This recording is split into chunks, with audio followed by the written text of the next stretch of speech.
we are also influenced by our nonverbals, our thoughts and our feelings and our physiology. So what nonverbals am I talking about? I'm a social psychologist, I study prejudice, and I teach at a competitive business school. So it was inevitable that I would become interested in power dynamics. I became especially interested in nonverbal expressions of power and dominance. And what are nonverbal expressions of power and dominance? Well, this is what they are. So in the animal kingdom, they are about expanding. So you make yourself big, you stretch out, you take up space, you're basically opening up. It's about opening up. And this is true across the animal kingdom. It's not just limited to primates, and humans do the same thing. So they do this both when they have power sort of chronically, and also when they're feeling powerful in the moment.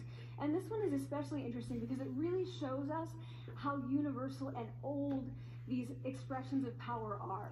This expression, which is known as pride, Jessica Tracy has studied, she shows that people who are born with sight and people who are congenitally blind do this when they win at a physical competition. So when they cross the finish line and they've won, it doesn't matter if they've never seen anyone do it, they do this. So the arms up in the V, the chin is slightly lifted. What do we do when we feel powerless? We do exactly the opposite. We close up, we wrap ourselves up, we make ourselves small. We don't want to bump into the person next to us. So again, both animals and humans do the same thing. And this is what happens when you put together high and low power. So what we tend to do when it comes to power is that we complement the other's nonverbals. So if someone's being really powerful with us, we tend to make ourselves smaller. We don't mirror them, we do the opposite of them. So I'm watching this behavior in the classroom, and what do I notice? I notice that MBA students really exhibit the full range of power nonverbals. So you have people who are like caricatures of alphas, like really coming into the room. They get right into the middle of the room before class even starts, like they really want to occupy space. When they sit down, they're sort of spread out, they raise their hands like this. You have other people who are virtually collapsing when they come in. As soon as they come in, you see it. You see it on their faces and their bodies, and they sit in their chair and they make themselves tiny, and they go like this when they raise their hand. I noticed a couple things about this. One, you're not going to be surprised, it seems to be related to gender. So women are much more likely to do this kind of thing than men.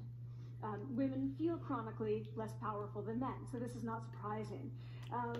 But the other thing I noticed is that it also seemed to be related to the extent to which the students were participating and how well they were participating. And this is really important in the MBA classroom because participation counts for half the grade. So business schools have been struggling with this gender grade gap. You get these equally qualified women and men coming in, and then you get these differences in grades, and it seems to be partly attributable to participation. So I started to wonder, okay, so you have these people coming in like this and they're participating. Is it possible that we could get people to fake it, and would it lead them to participate more? So my main collaborator, Dana Carney, who's at Berkeley, and I really wanted to know, can you fake it till you make it? Like, can you do this just for a little while and actually